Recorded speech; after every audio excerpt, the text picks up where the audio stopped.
And at this point, the case became even more confusing, but unexpectedly that very night, while Lewis was organizing the case files, she suddenly received a call from a mysterious person. Who is this? Listening to the heavy breathing on the other end, Lewis instantly understood that the person was the killer she had been tracking. Although she did not know the person's purpose, she still angrily cursed at him. Sick fuck, and I will get you before you have the pleasure. I am fully awake now, and it's you who should be terrified. After hanging up the phone, Lewis felt an unexplainable irritation. Then she went to the kitchen to throw away the leftover dinner trash. But at that moment, she keenly noticed someone seemed to be outside the window. Seeing this, Lewis quickly grabbed her handgun and chased after them. But just as she was searching for the killer's trail, a sudden shout came from behind her. Oh, hello? Hello?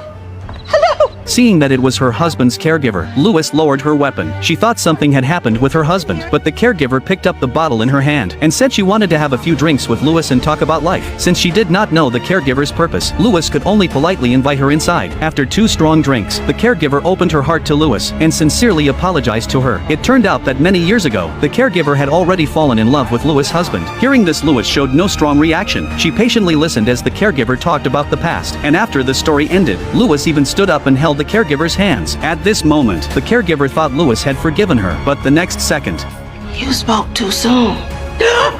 If I see you around my husband's hospital room one more time, it will be you that's on life support. Now you have to the count of 4 to get the fuck out of my house. 1, 2, 3. After this brief interruption, unable to sleep, Lewis went to find Mercy, planning to question her about the killer. But Mercy kept her mouth tightly shut, only telling her the hiding place of the babies to rescue the trapped children as soon as possible. Lewis immediately led her team there, and that is how the opening scene came to be. While her colleagues were busy rescuing the trapped pregnant women, Lewis was drawn by a song into the next room.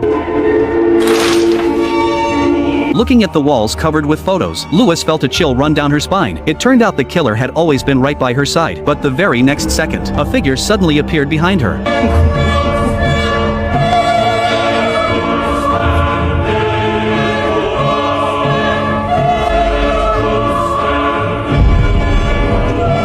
Feeling the breath behind her, Lewis did not panic at all. She knocked the other person's hands away, then quickly fired and hit the target. But as the mask was removed, Lewis froze on the spot, and with accurate information, she immediately led people to surround the entire church. Sure enough, on the pastor's desk, Lewis also found his criminal evidence. At this point, the murder case in Cholera Town was officially solved.